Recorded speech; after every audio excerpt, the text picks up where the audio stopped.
Well, hello, everybody. This is Randy Wootton, CEO of Maxio, and your host of SaaS Expert Voices, where we bring the experts to you to talk about what's going on in SaaS today and what trends we're seeing unfold for tomorrow.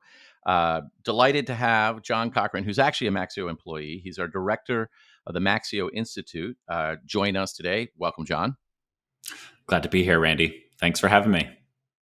The Maxio Institute, for those that don't know, is our marketing arm, which looks at our 2,200 plus customers, and the billing and invoicing data that we collect is about $16 billion of billing and invoicing data that we collect anonymously, and then starts to look for trends and insights. And we launched it about a year ago. I think Q1 of 2023 was our first report that we published, right, Jon? Yeah, that's right. It's been a gradual evolution, but really we started looking at this about a year and a half ago, and each report trying to put out new and relevant insights to the broader market. And the intention, obviously, is to help inform what's going on in the private market. There's a bunch of analysts out there that do a great job of culling through the public SaaS data and what's happening in terms of growth rates and gross retention and net retention and what they're seeing more broadly. But the private market remains opaque. There are companies out there like Benchmark and OpenView and others that produce surveys where people respond to a qualitative survey, and they're really robust. In fact, Benchmark just came out with an updated one, which is super helpful.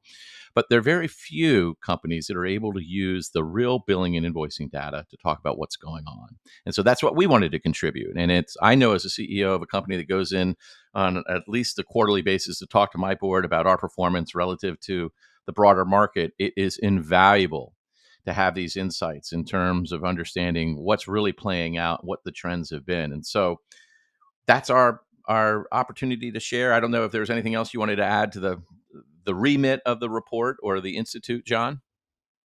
No, I think that's a really good summary, Randy. I think one of the things that we're able to shed a little bit of light on are some of the dynamics, playing out in the public versus the private. Well, really the private instead of the public markets. Like you were saying, there are a ton of analysts that cover the public markets, but there are unique challenges that the private markets face, and you typically don't know if things are kind of trending in the right direction or companies are struggling. Until you kind of get that press release that comes out and takes everybody by surprise. So yeah, they're just unique challenges that private companies face, and it's really helpful to be able to get a small pulse on, hey, what's going on within my cohort that my business exists in. And so we do split the data broadly at this point between those companies that are less than $1 million and then everybody. The other thing that we bring to the table is an insight in terms of the pricing model, if they're using consumption versus more of a subscription term-based model. So there is some nuances that we're able to layer in because of our own business model. And finally, in our recent report, at the end of the year, we introduced vertical analysis and what's happening on the verticals, which everyone wants to know is like, hey, if I'm in fintech, how are things playing out in fintech versus martech versus developer tech? And so that's what we're going to continue to do each and every quarter. I think the thing that has been the other real driver for us is to try to make this timely. And so as a quarter closes, to come out quickly, as quick as possible with the information. Our Q1 report's a little bit delayed. That's mostly because of our capacity on our team, but we're going to give you the insights now, which is still better than waiting for the end of the year 2024 to find out what happened in 2024. So we, with our rhythm, are trying to do a flash report at the end of Q1 and Q3, and then a deep dive report at the end of H1, calendar year H1, and end of the year.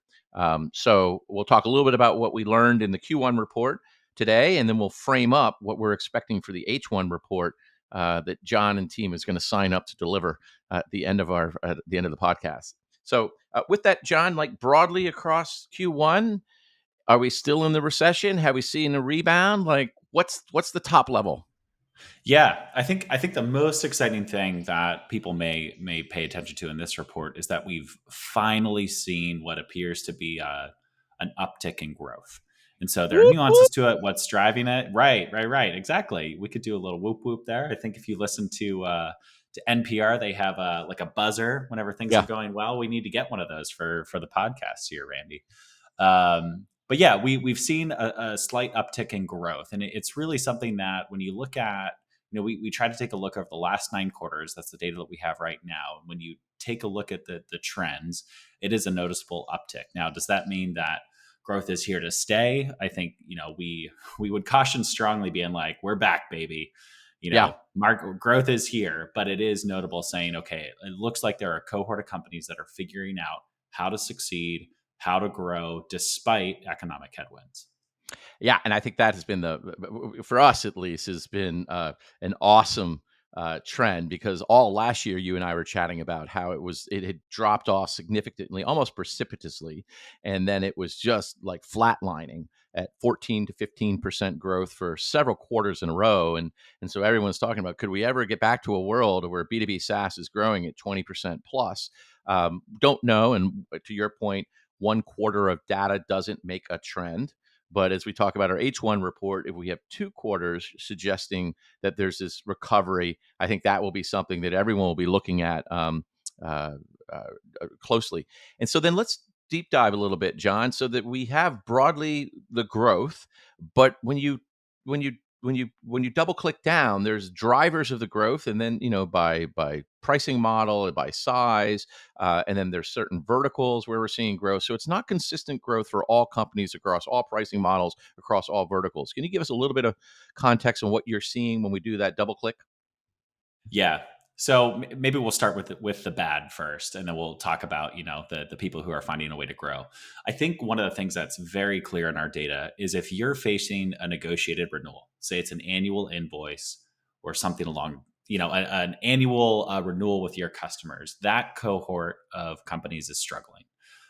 You see that, and you see a parallel to what's going on in the public markets there. I'll use Salesforce as an example. In their earnings release, that there was a noticeable drop in their stock price because they were saying, "Hey, people are budget conscious. They're sensitive, and they're pushing back on their subscription spend." And we're seeing that correlation play out in the data. So that cohort has not continued to grow. Broadly, they are still facing some of those economic headwinds. People are pushing back on their annual renewals. And it's clear from the data that we're seeing so far. To contrast that, if you are more of a usage consumption driven company, we've seen growth continue. For the past really 3 quarters, that cohort has outperformed those companies who have more of a negotiated contract model, but that gap has widened. So they've actually continued to grow. They've outpaced the growth of the prior 3 quarters, and so usage consumption is really driving a lot of the growth right now. And there's a noticeable improvement for companies under $1 million. Let's hold it for There's a just a lot to second. unpack there. Yeah, Yeah. there's a lot to unpack. So one of the things is, when we first started this report, we actually noticed that the consumption-based pricing model companies were dropping off faster than the subscription. At the time, you had a hypothesis, well, that probably makes sense, that in the middle of the recession or the COVID, that people that are on more of a month to month, which is often aligned with a usage model, would pull back, and we would see those companies drop. Whereas the annual contracts is more of a step function. At time of renewal, you're going to see that play out. And so, to your point, I mean, there's some companies that have more of that annual motion that are feeling the pain, kind of Right. that had been playing out in the consumption market a year, 18 months ago. Do you think that's true? Yeah. So a couple things going on, because I think there is a break point, and the story is different depending on if you're an early stage like Great. the earliest stage company versus a company that has, let's call it, hit product market fit. And what's that delineation that we make? We see a noticeable difference in the trends if you're a business under $1 million versus over $1 million.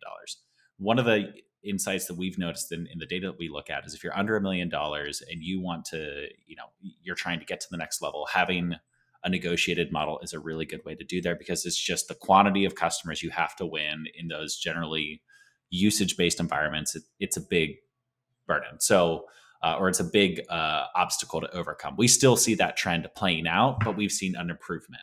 So subscription invoicing, that still outperforms the usage cohort if you're under $1 million. However, again, in Q1, big improvement in those startup, early stage companies who are deploying primarily a consumption based model. If you are over, go No, go ahead. ahead, please. Finish your thought. I had a qualifying question. So go ahead. Yeah, yeah, yeah. If you're over $1 million, though, that's where we see the biggest divergence. Your company's hit product market fit. You already have a cohort of customers. Consumption is just outperforming. So the invoicing, negotiated renewals, and so that's kind of the dynamic that plays out. It's early stage, scrappy company. You got to kind of do whatever it takes to get break past that initial barrier. Once you're above there, the companies who have found a way are the ones who have more of that. You don't have to re-engage in the renew the negotiation. It's as you're consuming whatever widgets you sell or onboarding users, licenses, whatever it is, your growth rate, it follows the usage of the business. So you're having to avoid some of those things that the negotiated companies they're just hit right in the face with right now. Yeah, There's no negotiation. It's just, hey, they're using your product more and you're growing. that's right. So let's go back to the distinction you're drawing between a million and those above a million. Part of the reason why we make that distinction is because we tend to sell to companies that are very early stage, even pre-revenue, as they're getting their billing model up and going, up to companies like 50 million. We have companies that are greater than 100 million, but we are not playing in the enterprise space. So part of it is our corpus of data, the set of customers we have. We're focused on that space, sweet spot between 2, 3, 4 million and 40 million. But there's another reason that we focus and make a split between the $1 million and everyone else is because 80% of the companies, I think, are below $1 million broadly across, according to the Bureau of Labor Statistics. And it just seems like that is its own dynamic. And so maybe can you talk a little bit? Is there any other reason why we make that split between $1 million and everybody else? And is there a nuance to being below $1 million in terms of product market fit or revenue Yeah, architecture fit? I mean, there's no say one liner that encompasses why we've chosen the 1 million cohort or less. You're right. When you just take it out of the Maxio Institute, look at the Bureau of Labor Statistics. There are a lot of businesses that say are a sole founder who's running their own business, or they just have 5 employees and they've found a lifestyle business or something like that where growth is not the priority. It's running a sustainable, scalable business. It's cash flow positive that can pay everybody's salaries. It's out there. But what the Bureau will put out there is they'll say most companies that start are going to fail pretty quickly within 2 to 5 years after they launch. To have a business that launches and it withstands the test of time, it's just a challenge. And so that's just the dynamic that has played out for decades. In our data, one of the reasons why we focused on the $1 million cohort is it was originally we thought maybe our data and the way we were slicing the analysis was wrong.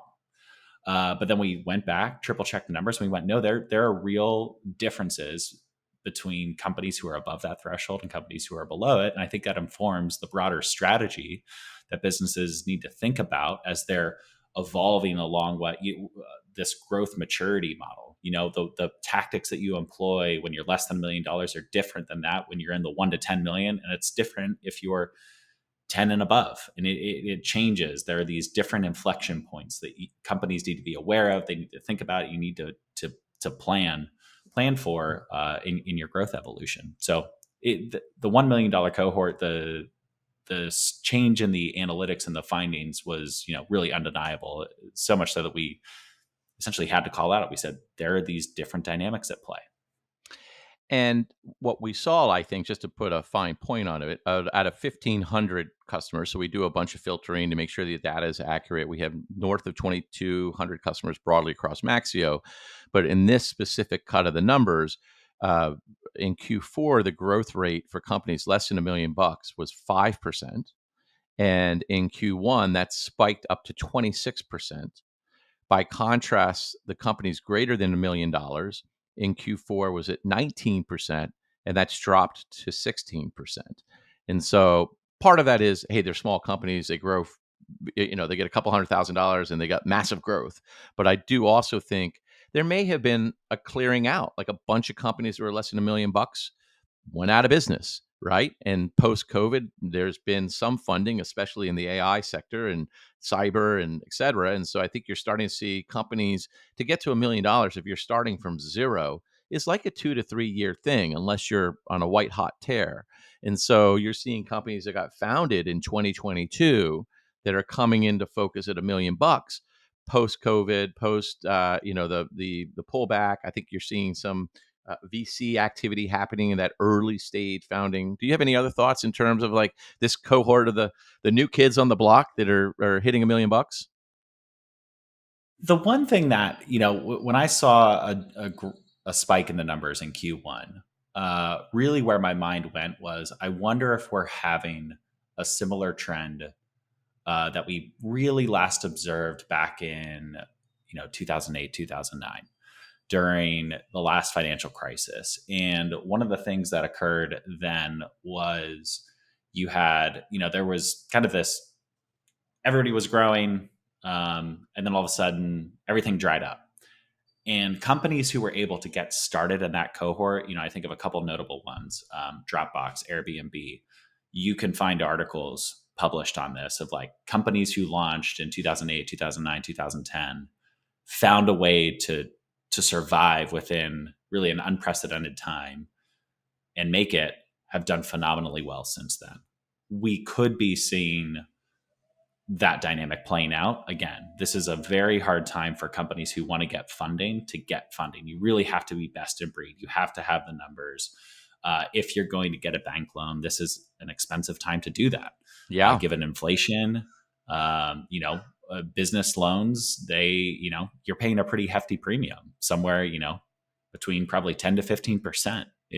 That's a real cash consideration or Right. real cash drain to basically finance that debt. So if you're a company that has found a way to either bootstrap or you can take on funding, this could be that dynamic playing out, 15 years later. Well, we'll certainly come back in our reports, subsequent reports, and talk more about it and see what we're seeing. And then one of the things I love that you and the team do, Jon, is you do reach out and look at you contact other analysts and you quote other sources to help triangulate on what we're seeing and to put it into broader context, which I hope our listeners and readers appreciate as well. It's not just our data, it's data within context. So to that point, let's then shift to the verticals. So we've talked about the split in terms of pricing model, consumption versus subscription. The world still is going to be hybrid, but what model do you use at what stage? We have a lot of data around that. We talk about what's playing out in the million and the greater than million, and then at the end of 2023, we layered in our first vertical look.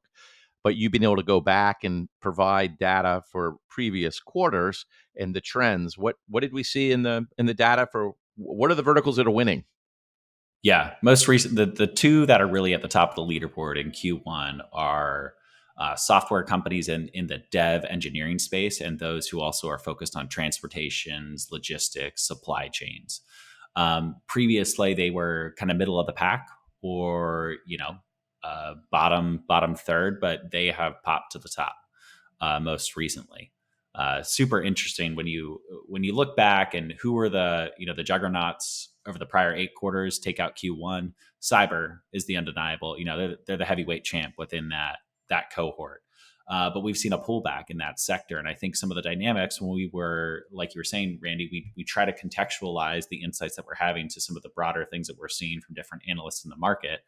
And there was a theme saying cyber has been doing phenomenally well. People have been beefing up their cyber, but there comes a point where they can't just continue to charge more and more and more for that data, because people eventually are going to say, okay, well, there are other people and other competitors that are, in the space, and I have to find a way to have a reasonable cyber budget. And so we saw that, we observed a pullback there, but where we observed, the newcomers, the dev tech, the supply chain tech, they've now risen to the top of the leaderboard. Well, let's split those a little apart. And we don't know exactly why, but I think you and the team have developed a hypothesis for why do we think developer and engineering tech has been growing like crazy recently.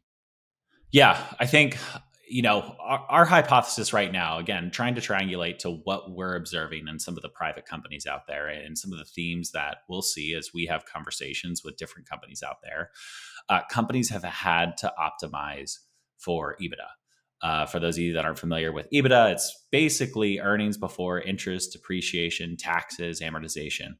essentially, what's your cash flow? If we had to simplify it down, cash coming in needs to be greater than the cash going out.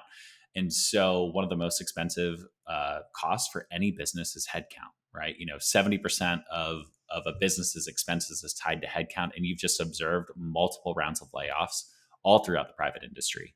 And so you can't just, cut all of your employees and then expect to continue to grow, right? You need to find a way to grow smarter, more in a more scalable fashion. And so if you're going to do more with less employees, you need to be able to supplement those employees largely with new tooling.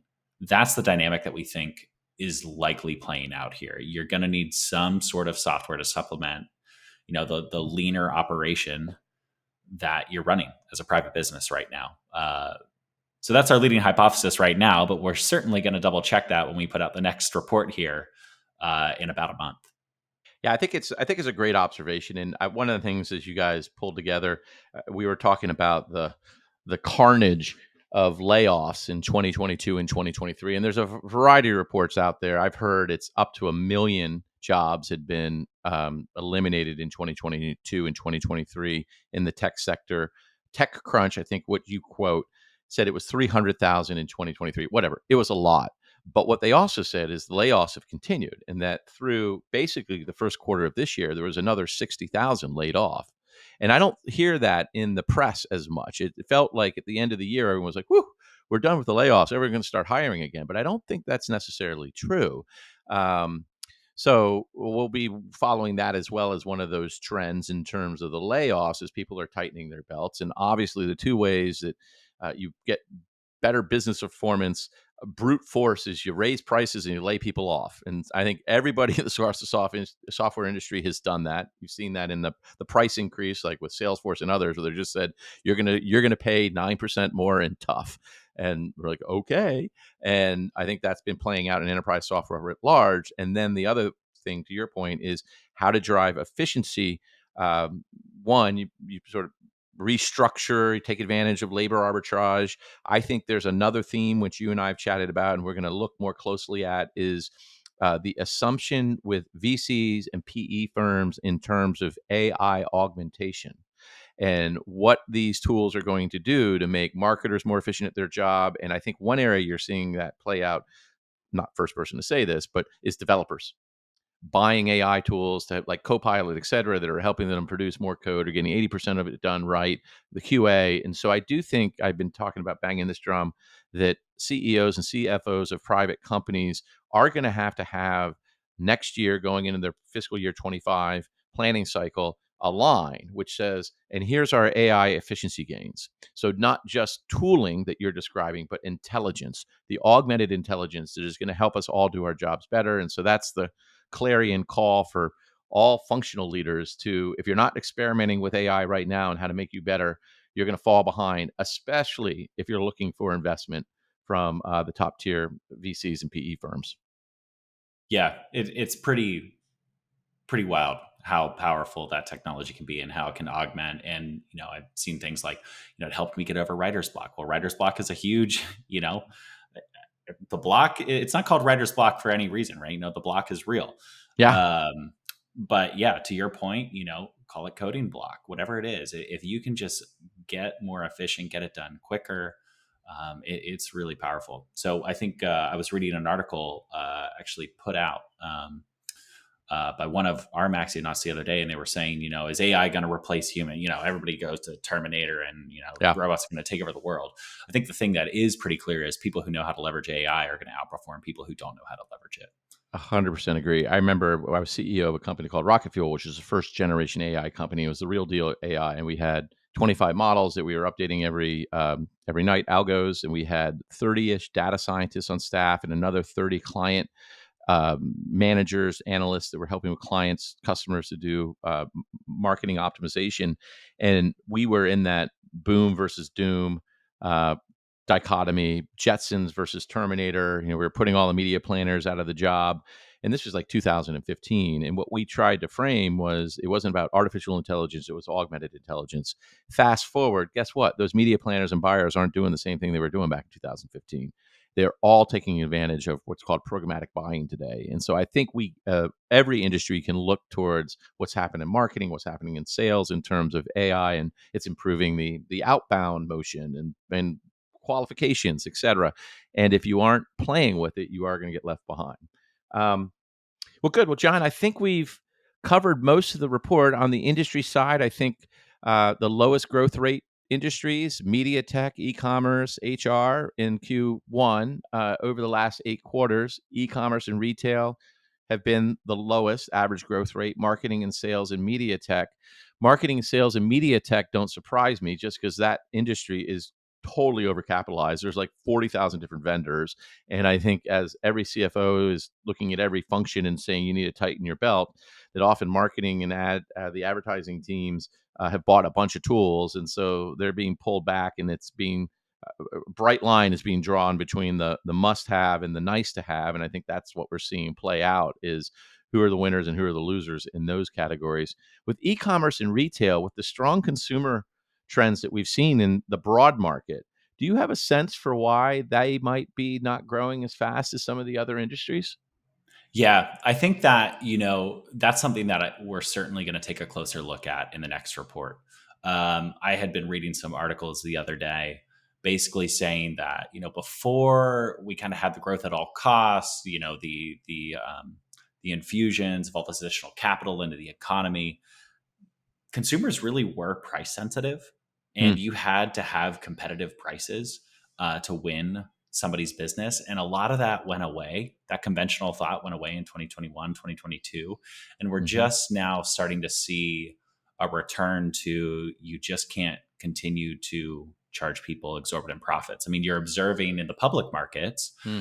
a lot of these companies are having record profits, and people are starting to connect the dots and go, this is not all inflation. These are Right. smart companies who know how to take advantage of a situation. Right. And now all of a sudden that's going to have to start, I think we're seeing the beginning of that playing out in the B2C market. I People are think getting I've smart. You got to compete on price. been reading some articles like, are we ready for another consumer contraction? So great. Well, that just, I'm going to put you on the spot, John. So we're teeing up the next report, which will be at the end of Q2. Hope to have it out in 30, 45 days at the end of Q2. Is other than what we've already talked about in terms of what we're focused on in our year-end report and our flash report along the dimensions we've described. Do you have any Christmas presents for our readers and listeners for the next report? Yeah, I think the thing that we've really wanted to do, Randy, is shed some light on what are, we've hinted at it and said, hey, these are the top industries.